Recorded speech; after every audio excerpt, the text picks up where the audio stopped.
Have you ever wondered how medieval armies breached castle walls? It's a question that takes us back to an era of knights and kings, where the art of warfare reached new heights with the advent of siege warfare. In the medieval times, when castles stood as formidable fortresses, breaking through their defenses was no easy task. Armies needed something more potent, a tool capable of dismantling these towering edifices. Enter the catapult, the very first engine of war designed with one purpose in mind: to shatter stone and wood, and break down the walls that stood between an army and its objective. This invention was a game changer. It was not a mere weapon, but a statement of power and strategy that transformed the face of warfare. The catapult was a simple machine, utilizing tension and release mechanisms to hurl projectiles over great distances. It was the first step in a long journey of innovation in siege warfare. And so the catapult, a simple but effective machine, was born. The catapult was the first step in the evolution of siege warfare. This formidable machine was a marvel of ancient engineering, designed to hurl large objects over great distances. The basic design of a catapult comprised a long arm, a bucket or sling on one end, and a counterweight on the other. The arm was cranked down, loading the counterweight. When released, the energy stored in the counterweight propelled the arm forward, flinging the projectile from the bucket or sling.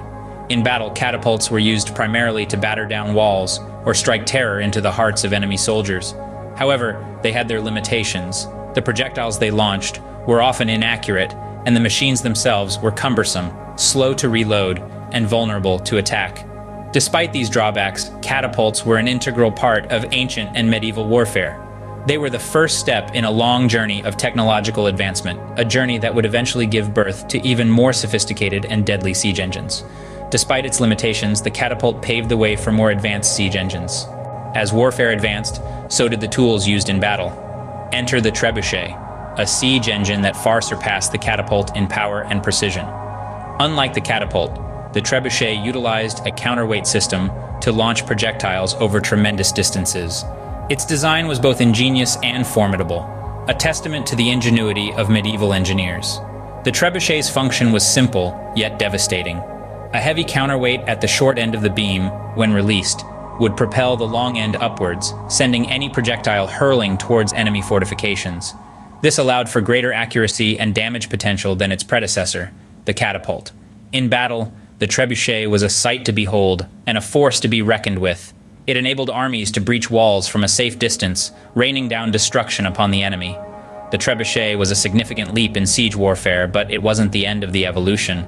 The need for precision led to the development of the ballista. This powerful siege engine was a masterpiece of engineering, utilizing the tension of twisted ropes to launch projectiles with deadly accuracy. The design was simple yet ingenious, with two arms attached to a central beam and pulled back by a winch mechanism.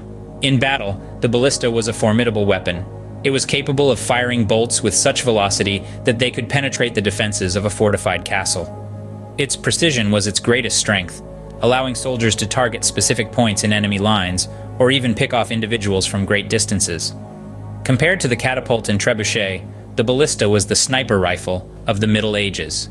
It didn't have the raw power or the range of its counterparts, but it made up for this with its pinpoint accuracy and the psychological effect it had on enemy troops. The ballista represented the pinnacle of medieval siege warfare. The catapult, the trebuchet, and the ballista, three engines of war that defined medieval siege warfare. These machines, engineered with precision and ingenuity, were the pinnacle of military technology during their time. From the catapult's simple yet effective design, flinging rocks and projectiles over city walls, to the trebuchet's impressive power, capable of causing massive destruction, and the ballista's deadly accuracy, each had a unique role on the battlefield. Their influence extended beyond the Middle Ages, shaping warfare for centuries. They revolutionized siege tactics, forcing the construction of stronger fortifications and inspiring the development of new defensive strategies. In a broader perspective, these engines were a testament to human ingenuity, a symbol of the constant interplay between offense and defense, innovation and adaptation. Today, while their use in warfare has long since faded, their impact on history and culture remains. You can find them in literature, in films, and even in educational settings as a way to teach physics and history. These engines of war changed the face of battle, leaving a lasting legacy that still resonates today.